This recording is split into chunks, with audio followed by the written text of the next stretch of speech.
onto the cornerback room. This is where a lot of people are a little bit upset. Obviously, last year, last offseason, we signed DJ Reed, who is a massive contract. And I thought DJ Reed did a damn good job up until his injury. And when he came back from his injury, it didn't seem like he was the same player. It did not seem like he was the same player that he was. And for whatever reason, he just didn't look good when he came back. Like he looked like he was still laboring, right? Uh, Obviously, Terrion Arnold getting hurt and then getting hurt again, hurt. A lot of people, they don't understand that when Terrion Arnold went out, people don't understand he was only given 56.1% of receptions. 56.1 receptions. Now he did give up, some yards, and he gave up 2 touchdowns. Like you think about Amik Robertson, he gave up 6. Jack Campbell gave up 4. Terrion Arnold was very, very good up until his injury. So, look, when they had the injuries, kind of like the safety group, when they had the injuries, Terrion Arnold goes down. You insert Amik Robertson into a role that he's not usually in. He's on the outside, or you put Rocket Sin on the outside. It turned into a cluster, and I thought the injuries in the defensive backfield, whether it was at cornerback or whether it was at safety, were huge, huge, huge things that happened. I can't say it enough. I thought Terrion Arnold, up into the point where he was injured, playing very, very good. The statistics bear it out. They weren't completing a lot of footballs on him. Now, the one thing you can say about Terrion Arnold is that when he got injured in 8 games, he had 6 penalties. So that's a lot. But here's the reality of the situation. He didn't get beat that bad. He did not get beat that bad. When you have a 56.1 reception percentage, it's pretty impressive, especially when you think about DJ Reed on the other side was hurt. And for those 4 games from the Cleveland game on, so he was the only starting cornerback at that point. And I felt like the Detroit Lions defense could never really get healthy in that back end. It felt like, Terrion Arnold, DJ Reed goes out, and then Kirby goes out, and then Arnold goes out. And then now you're focusing all your attention on Brian Branch and Amik Robertson. Brian Branch gets hurt. Like we talked about the safeties, how that's a big question mark, but I have less of a question mark for the corners. Now we know that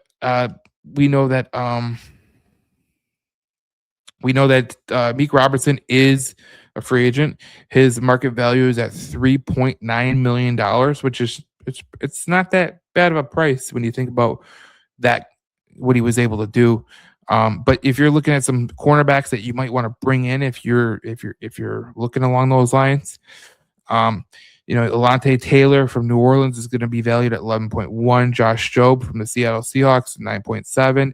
Tariq Woolen, 8.1. Eric Stokes, 7.3. Roger McCreary, 6.1. Jack Jones from Miami, $5 million. Amik Robertson's 3.9. You look at guys like Darian Kendrick, 2.2. So there's a lot of guys that you could potentially go get. There's obviously Avonte Maddox. He comes in cheap at his market value. His market value is 1.6 million. That's doable. Rocket Sins is 1.3 million. That's doable. Jalen Mills can come back. 1.2 million is his market value. Those are good deals for good players for good depth. I don't think that if you ask these guys to go play to start, I don't think that's a good idea.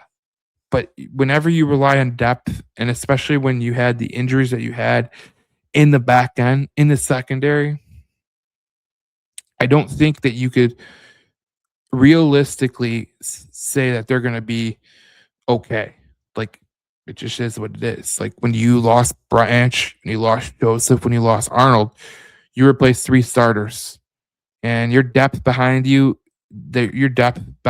those guys. Look, every team in the NFL is looking for a good corner. Every team in the NFL is looking for 2 good safeties. when you lose all three of them at one point,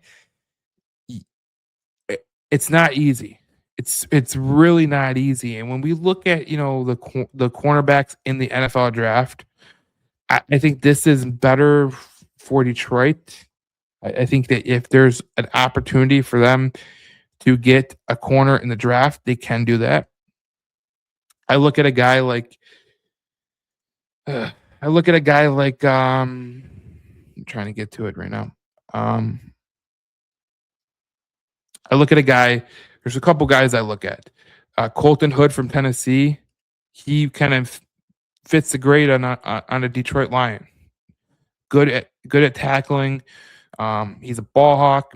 Passer rating's pretty good. Against he did a damn good job. He had 13 coverage snaps, which was tied 24th in the college football. I look at D'Angelo Pons, who is he's a short kid, 5'9", 173. But you think about what he was able to do. He only allowed 49.2 completion percentage. He had 2 interceptions. If you're looking for a smaller corner that could replace Amik Robertson, there you go. I look at a guy also like Keontae Scott. Obviously, his completion percentage is a little too high for my liking, 70%. But he did have the 6th most coverage stops in college football. So, again, it's all going to be based on what you think. There's guys like Xavier Scott who I like. I think he could be electric from Illinois. He was really good at Illinois. And there's guys all over the draft. What I'm trying to say is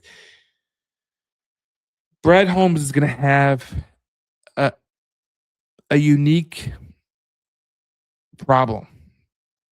He's going to have a unique problem trying to replace depth, trying to replace some of the players that he might be missing. It's going to be an interesting offseason, obviously. But I do count on Terrion Arnold to come back from his injury. I don't look at this as Terrion Arnold's been a failure. I think last year before he got injured, I thought he was doing pretty good. Now, he did have a penalty problem. It's clear, but he had really good stuff. And I thought for the situation he was in, it was really, really intriguing for him to have a good year like he did, point blank. I thought he had a good year based on the pass rush not being the greatest. No depth in the pass rush. But he did a good job at the reception percentage. He needs to work on the penalties. But I thought Terrion Arnold was really, really good. And in looking forward, like Terrion Arnold, DJ Reed, I think that could be a really good cornerback combo.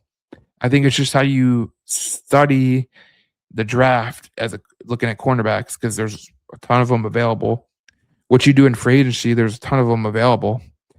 And I think that's what they're going to look at. I think that DJ Reed and Terrion Arnold will come back to fruition. I think when they come back into the fold, I think Arnold's going to be pretty damn good. I thought he was, like I said, he was really surprising last year. And DJ Reed, he just never seemed the same after his injury.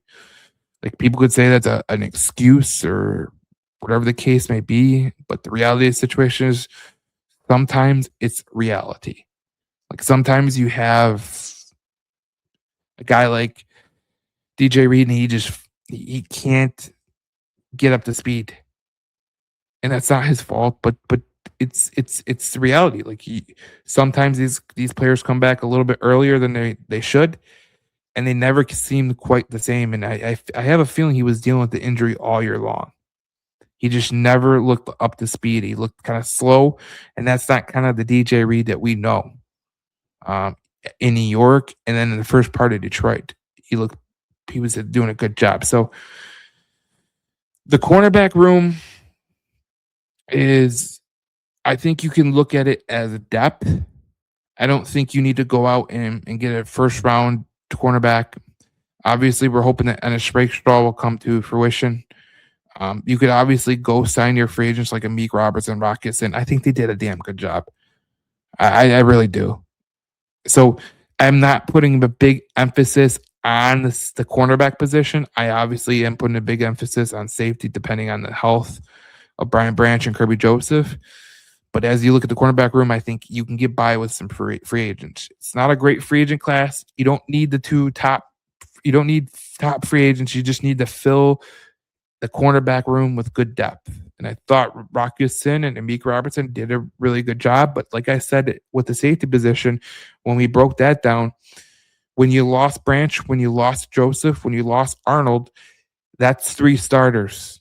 You usually don't make it back from 3 starters. I don't care who you are, and that's in one positional group. Like we broke it down into 2 positional groups, cornerback and safety, but the DBs are one positional group. You lose 3 starters out of that positional group, it's not going to be a good thing for you.